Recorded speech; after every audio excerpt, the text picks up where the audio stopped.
Olá! Você já imaginou como seria se nós pudéssemos visualizar e analisar a energia que flui dentro de nós? Essa questão nos leva ao fascinante mundo do cientista russo Dr. Konstantin Korotkov, um pioneiro cuja vida e trabalho desafiam os limites da ciência convencional. O Dr. Korotkov é o criador do BioWell, que é uma tecnologia revolucionária que permite a visualização dos campos de energia humana, abrindo um novo capítulo na compreensão do nosso bem-estar integral. Ao longo de sua carreira, o Dr. Korotkov tem se dedicado a explorar a intersecção entre a ciência, a espiritualidade e a saúde humana. Ele acredita firmemente na união do conhecimento científico tradicional com sabedorias ancestrais, criando uma ponte entre o passado e o futuro da medicina. Como autor, educador e palestrante, o Dr. Korotkov viajou pelo mundo, compartilhando suas descobertas e inspirando as pessoas a olharem para além das fronteiras do conhecimento atual. Suas contribuições ao campo da bioenergia abriram novos caminhos para o entendimento do papel vital da energia em nossa saúde e bem-estar. Hoje temos o privilégio de mergulhar na mente desse grande cientista. Prepare-se para uma conversa envolvente sobre ciência, tecnologia e as possibilidades inexploradas do ser humano com o visionário Dr. Konstantin Korotkov.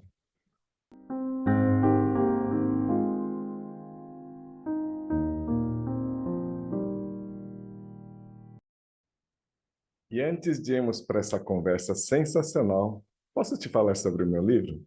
O Despertar para sua Nova Evolução é para você que deseja refletir sobre qual é a vida que você quer viver e como fazer para manifestá-la em uma realidade vibrante. Aqui eu passo conhecimento e instrumentos para você compreender como funciona a sua mente e quais são os conceitos e as práticas para você fluir com a vida. Se você se interessou, é só clicar no link que está na descrição. Dr. Korotkov, thank you very much for this opportunity. It's a pleasure to talk with you. Pleasure is mine. Thank you. Thank you so much. I will start by acknowledging your career and your achievements, and you've been involved in such a variety of subjects throughout your life, and you have so many papers and books published, and also a broad view about humanity. I wonder what makes you tick? What is the drive that pushes you forward throughout these decades? You see, first of all, I studied philosophy, quite deep, history, philosophy, and I see that we live now in a very unique time. Mm-hmm. Never before humanity was able to achieve this high level of civilization. Never before people was able to live so long life. Typical lifespan in 19th century it was 45 years. Some people survived up to 60, but not more. Mm-hmm. Very rare. In 20th century it was 65, something of this. Now we have all the chance to live up to 100, even Right. more. So it means that our humanity, our society, our Western society is developing very fast. But we have many problems. We have problems in our geopolitical situations. Mm-hmm. We have problems in attitude between people. We have huge problem in stress between people. And of course, we have many problems with health of people. Mm-hmm. That is why I was studying all these topics, because my background was quantum physics and my first PhD was in quantum physics. Mm-hmm. Then I was much more interested in health issues and in psychology, so I got another education in psychology and diploma in psychology. So finally I came to understanding that we together, all together, we need to help people to be more healthy and to be more happy. Because most people, a lot of people, they feel unhappy. And only because of their own mind attitude. Mm-hmm. So we now have clear understanding what should be done to help people to achieve higher health and to achieve some higher level of happiness. You mean that living is much more than mere survival, right? Of course, no, it's totally different story. Of course, many people survive now, many people, billions of people still. But of course, we can help different people, and different people can accept what they can from what we are proposing. Excellent. And you are the inventor of BioWell, and I've done this test a few years back, and it helped me a lot, especially with my kidney and so on, so I appreciate it. And one thing that I wonder, because you have the equipment and you measure with your fingers, and I understand that, but I wonder how is this translated as a whole body reading, and especially with the very brief sample from the fingers, and then you conclude the whole health of the body. Can you explain in simple terms for our audience and for myself, please? So, one way what we are measuring, other way how we interpret this. And our interpretation based on different algorithms, which we developed for last 30 plus years. And those algorithms based on bridge between Oriental medicine, first of all, Chinese traditional medicine, Korean medicine, Indian Ayurvedic medicine, and Western precise knowledge. So we accept ideas of all this, because I studied all these areas, and we developed these areas.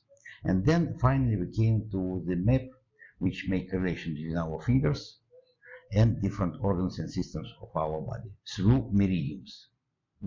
It is partly Chinese system, partly Korean system to job, and this system was tested in many clinical trials. So I was lucky when we created first instruments. From the very beginning, I found very good contacts with our universities, in medical university in St. Petersburg, in Moscow, in Novosibirsk, in other cities. Then good contacts with our American colleagues, British colleagues, French colleagues. So it was joint activity. It wasn't like some invention. No, it is development, collective development. Now we know very well we have open codes that many people make together. In principle, it was same here. So when we are measuring from one finger, we know what this finger connected and how it is connected to some particular meridian and particular organ. Then we apply very short electrical impulse and we stimulate this meridian. We get a response from this meridian in the form of electrons and photons. It's all biophysics, and it's all now it's quite understandable. That's fascinating. Yes, so that's why by seeing this image, we can make image analysis, and by using different algorithms, including artificial intelligence algorithms, we can extract information. And we present this information in different forms, in graphics, in graphs, in lines. So, of course, it needs some understanding, and we teach people how to use this. But in principle, now thousands of people use it, thousands of professionals. Right, so you started with the Oriental medicine knowledge as a starting point, and then you confirmed using Western technology that this works, and you get the feedback and improve it. That's fascinating. So you're, in a sense, integrating both sides of the knowledge. So Yes, we try to make a bridge between Oriental wisdom and our Western approach. That's great. And then this invention has improved a lot along the years, right? So you have changed it and upgraded. What were the main upgrades? And if you don't mind to give us a glimpse about where is this heading? Yes, of course. So our first GDV cameras was quite good and they worked very well. But during the years we developed more and more complicated software. I see. And after some time I came to the idea that we don't need to keep it on little computer. We need to keep it online. And we transformed all our software to server. And this is the most powerful server in the world, Amazon server in the United States. And there we keep very, very complex software. And because so you can operate with simple computer. Now you can operate with mobile phone. And you make readings with our device, and then you send all information there to server, and practically immediately you have information, decoded information. So all works very fast, and it was really a huge step forward. Plus, we were able to make our instruments much cheaper. Right. Because my idea was to make it affordable to professionals and to reduce price as low as possible. Mm-hmm. So we did it. Now it's a lot of people can benefit it. Next, of course, my idea to have device for people, for lay people. Right. And we have this device. It is Sony Bible Mini. It operates with mobile phone. Of course, it has much limited possibilities compared with professional device. But it will help people to evaluate their own health, to see their progress day by day, to see their response to different treatment, exercises, medications, and to see, for example, how they can influence to their own health, to their level of stress, to their energy by meditation, Mm-hmm. by doing different exercises, by participating in different training sessions, by develop their own mind, their own spirit. And that's why I hope that this will be very useful for many people. That's incredible, because I think once it reaches the end user, the consumer, then this is going to be a real breakthrough. Because once you make the test, you feel like, well, I would like to make it every day. Yes. Right. So I agree. So that's my goal, and we are moving to this. So I hope next year we'll produce this. And it's going to be much more valuable for people once they have the cause and effect Of course, situation where you measure before, you do some meditation, and then you measure afterwards, and they can see. Yes, plus even more than that. We have special sensor, and the name is Sputnik. Sputnik. yes, because it looks like first Russian Sputnik. Okay. And this sensor we use for many years now, and it was found it's very, very sensitive. So we can measure different places. Places with high energy, low energy.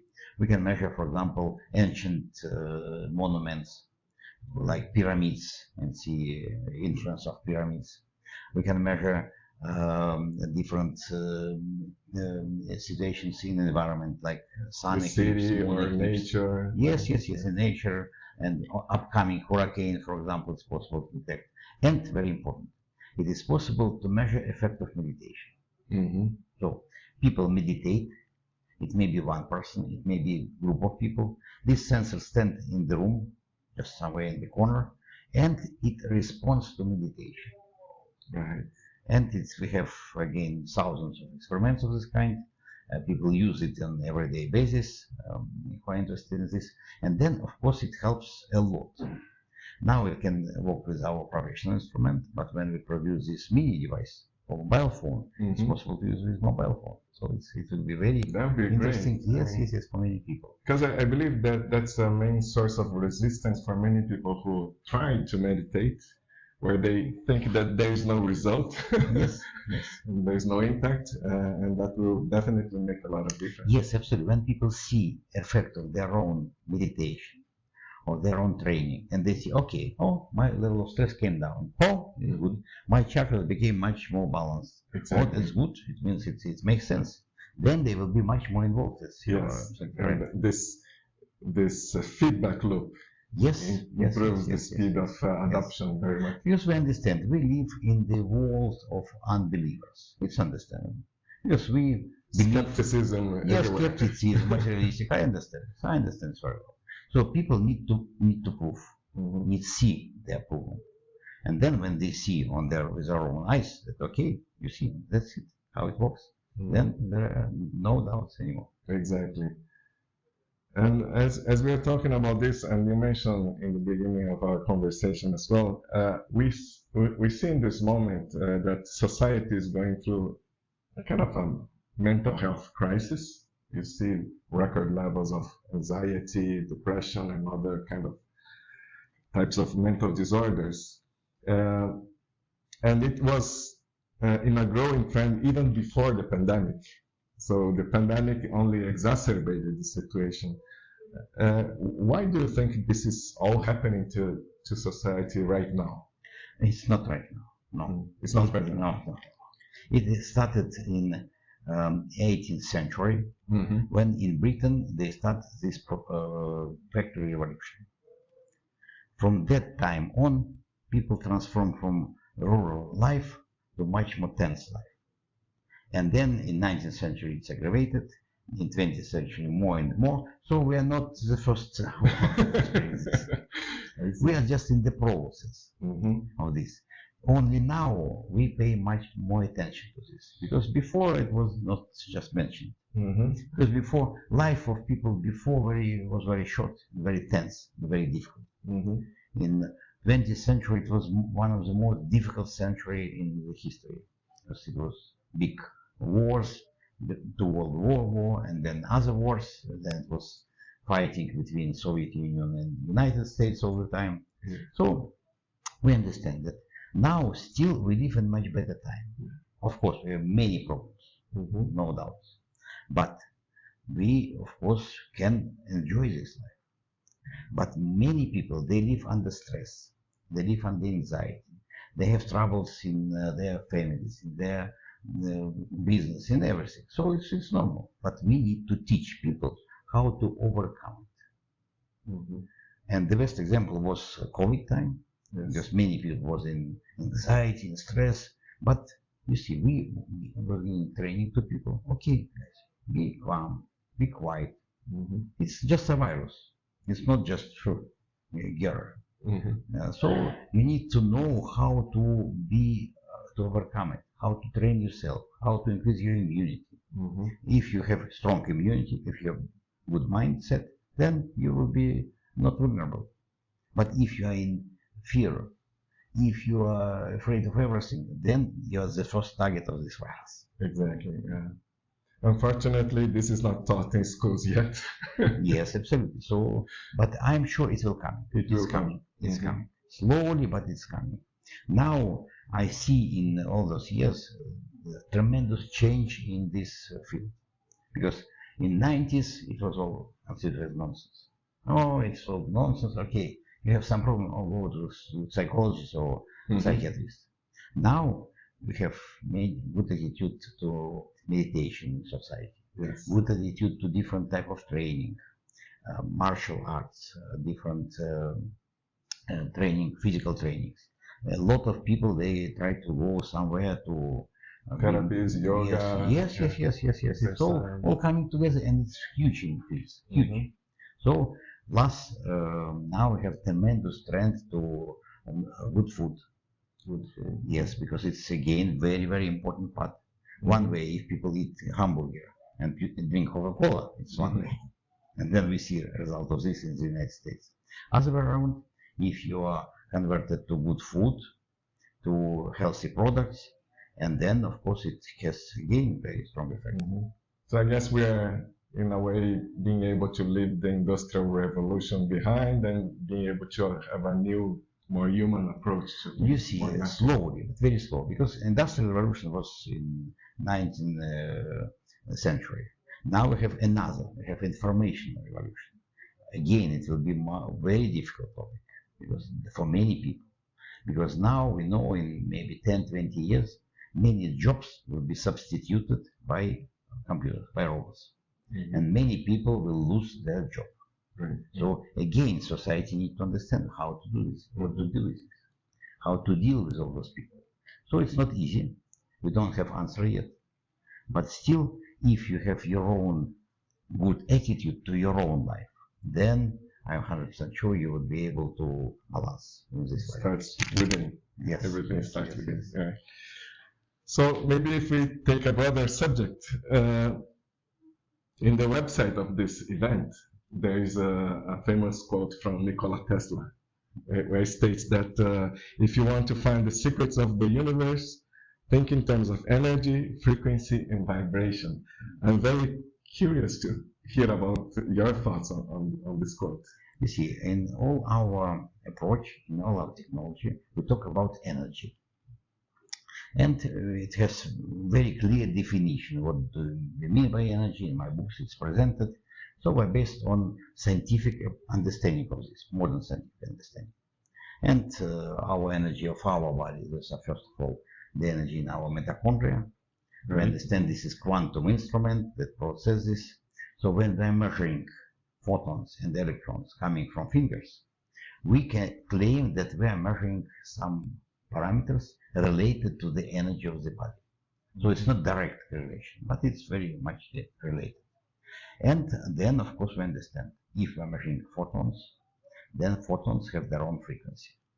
And in our analysis, it's very important to make analysis of those frequency of photons and to present this in different forms and give people different information depending on which frequency they have in their photons. So it's very easy. The more healthy you are, the more enlightened you are, the higher your frequency. It's not our invention. It was known for maybe for a century, even more. In 20th century, it was many scientists who was trying to develop this line. And first of all, line of different physical approach with frequency, with energy. Second line of quantum approach. And now, of course, we have it. We have quantum biophysics and very established line of science. We have the notion of energy field or biological field, and again, it's accepted notion. And we talk about for many decades. In all my books, you can find it. So, for me, it is very important to give this understanding and knowledge to many people. That's why I'm presenting at the conferences. We had a workshop for 2 days with 50 plus people organized here in Brazil. And we was presenting this information to people. And it really helps a lot. In all my books, I present this idea, so it works very well. Through the last years, I have developed this feeling that our internal states are varying degrees of frequencies. So that when you're feeling down, you're kind of low in the frequencies, and you're feeling well, you're high in the frequencies. So now I can say, based on your statement, that it's based on science. Yes, absolutely, and it's based on science and on measurements. You are measuring with our Bible instrument, and you can see this, you can detect this, because we present many parameters, both for people who make just analysis and for research as well. And is it the same for thoughts? Can we say that thoughts are frequencies as well? No, it's totally different. Let's not mix together different topics. Because our thoughts, our mental, I would say, ideas, those are still product of our brain. So we have a notion of 3 levels of our existence. Our physical body, that's our physical body, by some biological substances. This is our mind, and mind is product of our brain. And this is our spirit, our consciousness. And this is our connection with, first of all, other people and the universe. So we are unique people. Every one of us is absolutely unique. At the same time, we are part of all humanity. So we can't live, we can't exist without all other people. We are collective beings. So we belong to collective. At the same time, we have individual mind. And this is unique because we have collective animals, we have individual animals, but still only we as humans can combine this together at this time. So that is why we need to understand.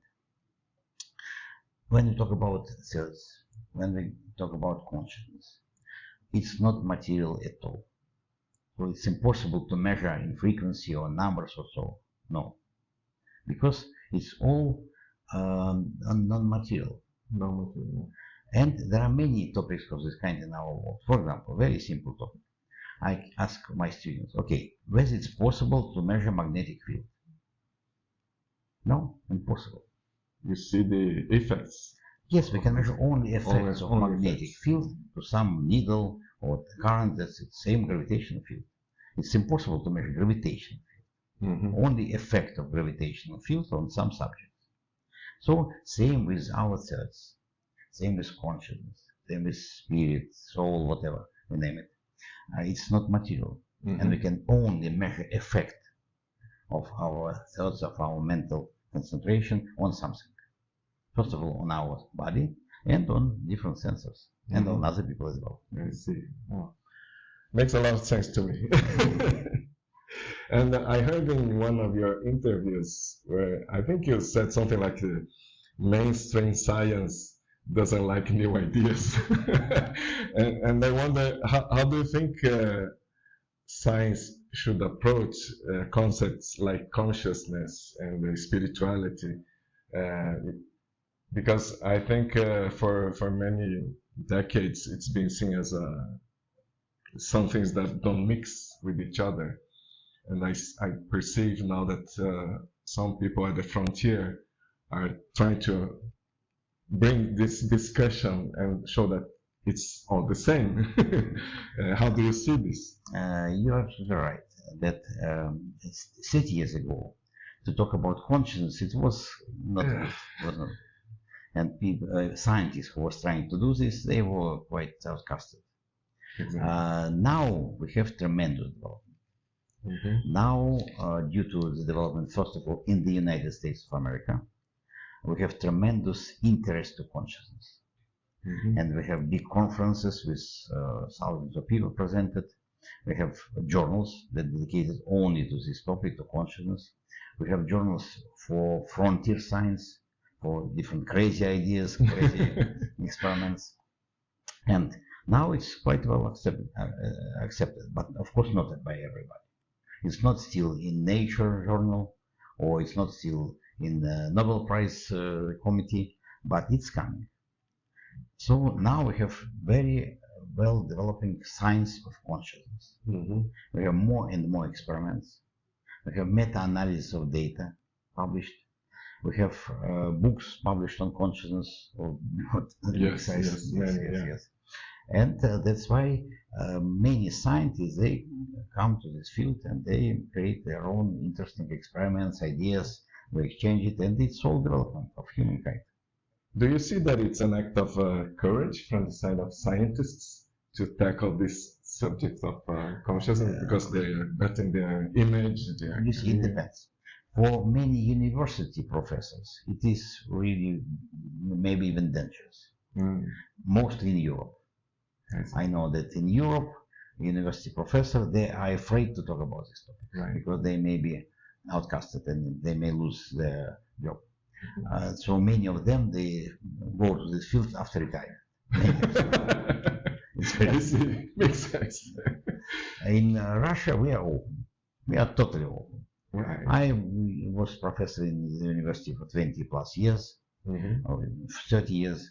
I am still senior researcher in the Institute of Sport, and we have many different research. At the same time, I talk about consciousness, I make crazy experiments, I publish it, I publish books, and of course it's well accepted.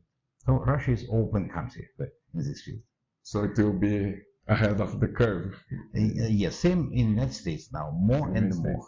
More and more scientists, they go in this field, and they of course need to have some support. But I know many great scientists who are working in this field, trying to balance somehow. You know that one of the first who moved it forward was Edgar Mitchell. You know Edgar Mitchell. I heard of it. The fifth person on the moon. And being at the moon, he had some spiritual enlightenments. He had some visions. And coming back, he dedicated his life to developing this sign of consciousness. He established Institute of Native Science. He got really good grants because he had his name. Exactly. Yeah. And for him it was easy that to come helps. to presidents. Yes. And in this institute they did a lot of very important research. Then, of course, due to him, it moved forward tremendously in the United States. And now we have hundreds of scientists in the United States and other countries, in Germany in particular. My good friend in Germany, he works in quantum physics in Freiburg Institute. He has very top level. He has his own laboratory over there. And in parallel, he is doing research on consciousness. So he has one research where he got his grants and money, other research where he put his own money. And so it's... Oh, that's very uplifting. Very good. And this year, we have seen many breakthroughs in terms of in the technology side, watching all the developments of AI, also recent news about quantum computing, and this, it's like kind of Pandora box that is open, nobody can put it back again. And how do you see this impacting human health? Do you have a perspective on what might happen? Of course, you see, in our classical medicine, we have tremendous development, tremendous. My wife is a medical doctor. My daughter is a medical doctor. I have many, many friends who are medical doctors, and I have tremendous respect to their work. They save lives. Right. They do what they can to help people. Of course, we understand our modern medicine has its own limitations. We have pharmaceutical pressure. It's not always good. In many cases, it has negative effects, but still, without antibiotics, Exactly. millions of people would have died, starting from World War II. Yes. So that we need to understand. We have tremendous technology in medicine. With MRI now, it's just everyday instrument, but it's fantastic. It's a miracle, right? It's a miracle, really a miracle. Yes, it is. So with AI, we have much more development. Now we are moving to home medicine. And now we have many, many applications for home medicine, many devices, different devices. We have our own device, BioCore, that helps a lot of, to many people. And it shows us that with technology, with AI and particular technology, we can really help people to be much more healthy. And I'm 100% sure that then it will help people in their individual development. Because only you yourself can take care of yourself. Nobody else. Doctor can help, but if you have no vision and idea what you do, then no effect. You see, it was interesting. 2 days ago, we had a little party, this workshop, and to this party came mother of Neta. She's 88 years old. Right. She looks very nice. And she was playing piano half of the night. So that's amazing. She was amazing in playing piano. And she's very active, she's very energetic. Why? Because she's developing her body, she's dancing, she's going to some different meetings. Plus she's developing her brain, because to play piano, it is very important exercise for the brain. It is proven, 100% proven now, that the longest lifespan have musicians. Really? Absolutely. Classical musicians. That's interesting. We had very interesting research done by our professors who made analysis of lifespan from centuries, from 18th century, in different professions. And they demonstrated the highest. Those are musicians, classical music only, not popular music. Second, those are scientists. Scientists. Yes. Because they keep the brain. Yes, they keep their brain running. Very active. Yes, very active. And then, of course, all people who are involved in creative activity, they have longer lifespan. Right. Because I think it's coming to a general understanding that first people are worried about longevity, but longevity is not enough if you don't have good health. So it's about quality of life with longevity, right? People can live to 100 years laying down. Exactly. Like vegetables. Like vegetables. Yeah. We have many cases of this kind, but for. And it's amazing how nowadays it's all available in terms of information, right? Yes. So if you have attitude, proper attitude, you should understand what should be done. It's easy, very easy. It's very striking for me that we don't realize that we are the first generation to have all the information of all cultures, of all eras at the same time available at the fingertips. Yes, I agree with you. Never before it was possible so easy to accept information, to get information. Before we had to go to the library, to make orders, something, books, journals. And not so long ago. Yes, now just click and then you have it. With AI now, it's even easier. No, I don't think so. Not at all. You see, AI just give you a lot of rubbish. For example, I make some search, I look for something, then days after day they present me this information. What for? You see, they try to find my own interest, but they don't need it. Why would someone give me rubbish that they don't need? I want myself to know what I know. What I want. So you have to know when to use and when not to use. Right? Yes, absolutely. So they now they use AI. They try to move people and push people in one specific directions. And to me, I don't like this trend. Of course, it's a trend in society, but it makes people more and more stupid. Right. Yeah. Because people don't need to think themselves. They just follow these directions, and that's it. So instead of creating their own way, their own ideas, or what I want to understand, they are given some lessons. So of course it's only one trend, and but now it's very. That's an important warning. I've seen a new development from Khan Academy that they are using AI as a tutor for children, but this tutor doesn't give the answers to the tests. Just give them a hint of how they might think to solve the problems. Now, of course, we have many good development in AI. It's understandable, no doubts. So, and I am sure this is the future. As I mentioned, in 10, 20 years, a lot of simple jobs will be substituted by robots with AI. A lot. And it's good because now we don't care about washing our clothes, we just use washing machine. Exactly. We don't care about saving our products, we use the refrigerator. Yes. And if we think that only 100 years ago it didn't exist. It didn't exist at all. So that's big progress. That's why in 100 years we can't even imagine. We cannot think about it, right? Yes. So, no, we can think about this. It's futurists who can think about it, but still it's a lot of. So that is why I am optimistic in this field. I know we have many problems, but tell me, when people didn't have problems, we always had it in all societies, in all centuries. And now we have much better way how to resolve our problems than it was before.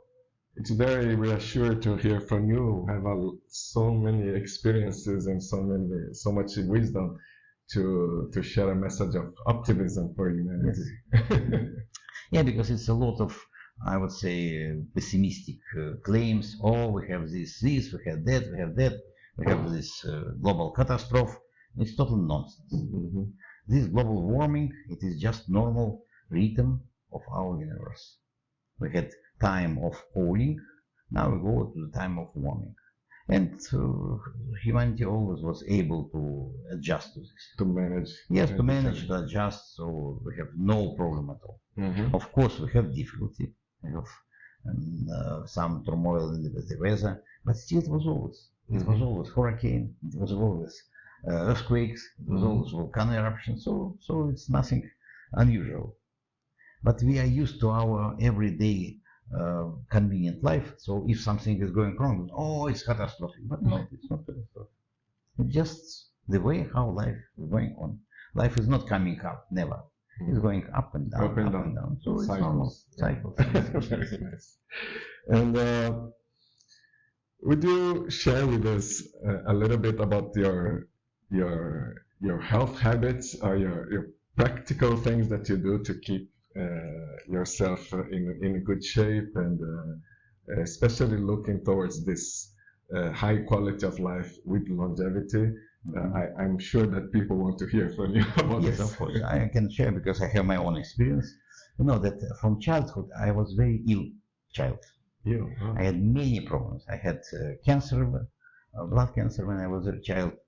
Then I had this problem, that problem.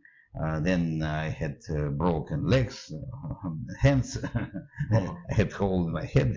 Yes, really, because once I was a professional mountain guide, and once big stone fell off on my head and oh my God, crashed my helmet and put inside my brain, but it's okay. You survived. I survived many stages. Many stages. Yes, so there will be a different interview just to explore these situations. Yes, it's very interesting, very interesting. Okay, so first of all, due to my wife, we came with her to very clear attitude to our everyday life. So we have breakfast, and not very big breakfast, and it's always healthy. So we have either some porridge or some yogurt or something of the kind. We don't consume milk, only goat milk. Goat milk we have some little quantity. And then at night we meet with her because she works, I work, so we're very busy. We meet and we have big salad, green salad with different vegetables, and we have fish. Very rare, we eat meat. Very rare. But not no, we are not vegetarian. Not vegetarian, but so sometimes we go to our friends, sometimes we go to some restaurants we invited, then there are good meat. We eat only when it is good. Occasionally. Yes. Socially. No, occasionally. Maybe once a month, once a 2-3 weeks. So not more than that. So that is, and we drink water and we drink red wine. So I like red wine. And wine That's good news. Yes. And I believe that the resveratrol that we have in the red wine is very helpful for us. Of course, you need to know what's the amount and know where comes this amount, but it's another story. So that's a very important topic about food and your food habits. Second topic, those are activity. So I try to have activity practically every day. So either I walk at least 10,000 steps, now it's easy to measure. Yeah, exactly. Now it's easy to measure. I use bicycle I go by bicycle for 30 kilometers in summertime. I swim. I go in summertime we swim in the lakes. In winter time we swim in the swimming pool. I go to swimming pool on a regular basis. For example, in January we go to Maldives to swim there. For me, this physical activity is very important, and I keep my body quite good. So just months ago, with my friends, we spent 5 days in high mountains. We were hiking in high mountains. It was quite. I think we usually underestimate the benefit of being in touch with nature, right? Yes, of course. For me, it's very important part of my life. Very important. I try to go to nature at least 2-3 times a week, if I can. Of course, it depends. Yes. So for me, when I'm at nature, in a forest, nearby the sea, nearby the lake, it gives me some extra energy. Right. And it is, for me, it's very, very important. So, and I can do it in any part of the year. It doesn't matter whether it is summertime, wintertime, autumn, raining, snowing. It's not important. You need only to have good clothes, and then you can enjoy Right. nature. And next topic, those are, of course, development of your mind. Because you know that we need to train our mind all the time. We need to do it. For example, in COVID time, it was much more time, and I decided to study Spanish. Hoy hablo español. No, bueno, un poquito para estudiar. Pero habla. Leo en español, so para mí es muy importante parte de mi vida. It seems to me this is important to do something with your brain. Right. Keeping it active. Yes, active. Learning. Yes, learning. I always read scientific papers. I read scientific books all the time. So that's a very important part of my life. Then important part, those are using different supplements. Right. Because in our life we don't have enough natural resources. Right. We are not so much connected with nature. We don't have enough good products. Even the vegetables are depleted. Yes, we understand it. So it is obligatory from our point of view to use different supplements. And we use it with my wife.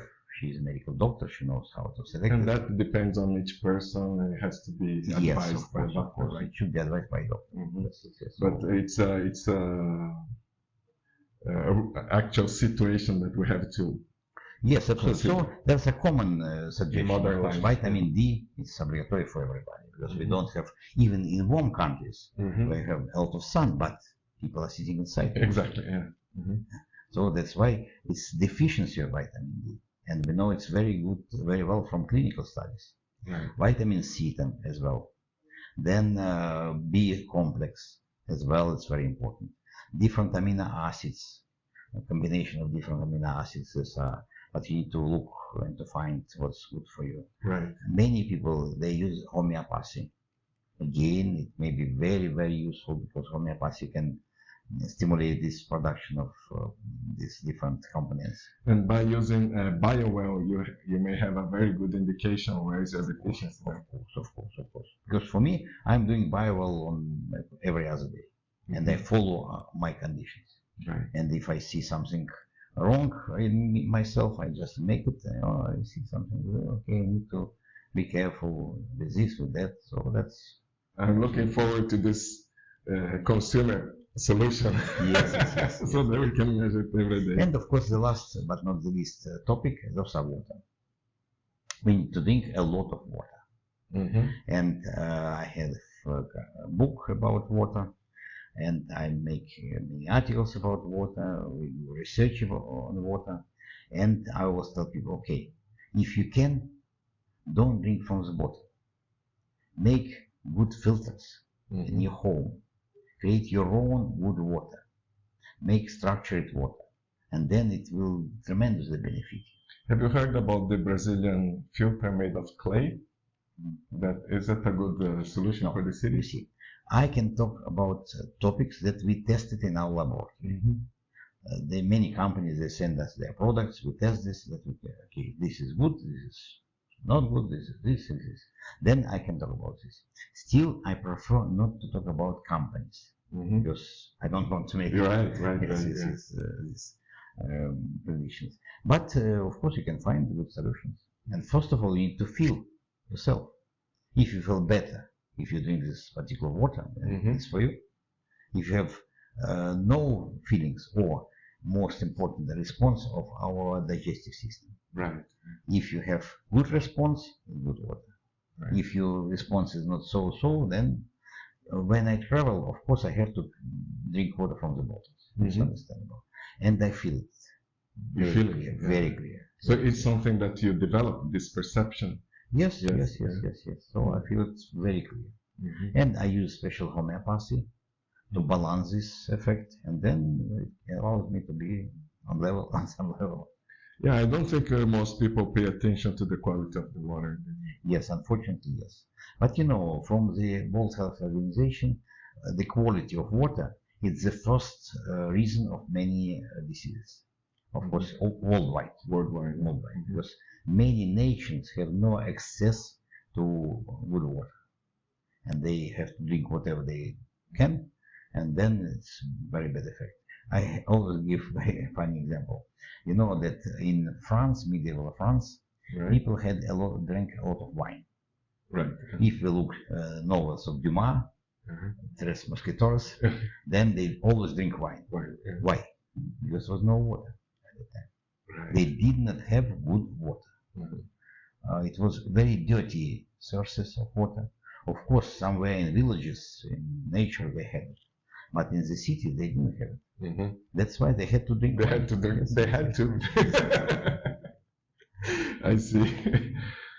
Dr. Korotkov, I want to acknowledge your contributions to science and to humanity in general. I want to thank you for your wisdom and your generosity on giving us your time and your energy. And I want to have a final question, which is based on your journey in life. What do you think would be a good piece of advice, or maybe a guiding principle for life that you think the audience could benefit and enrich their lives and in a way inspire positive changes? Okay, so first of all, we all need to understand our life designed for joy, for happiness. And even in the worst situation of your life, you need to understand it will be better time. Now you are in bad situation, now you are suffering, but then it will improve and you come to better situation. And of course, it depends only on ourselves. So we need to create our life. We need to develop our life. And this is first of all attitude to other people, attitude to your friends, to your family. When people have love, when they send this love to others, then they receive this love. And it makes their life much better, much more full. When they say hatred, anxiety, then of course they receive same. Mm-hmm. And you need to do a lot to improve yourself. So it's not just laying down and it comes by itself. No, you need to work. You need to make efforts. You need to go to gym. You need to go to different trainings. You need to make some exercises. You need to develop your own mental stuff. Then you will be happy finally. Because we have fantastic world. We have music. We have arts. We have theater. We have friends. We have beautiful, here in Brazil, we have beautiful cuisine, beautiful places, restaurants, beautiful products. So it's all allows us to enjoy our life. And if we understand that it's not just everyday enjoyment, everyday happiness, of course not. But if we establish some level, then we have very good feeling that we live in this life and we enjoy this life. Dr. Korotkov, thank you so much for this conversation. It's been amazing. Thank you so much for watching us and keep on watching. Thank you. Thank you. Thank you for your interest.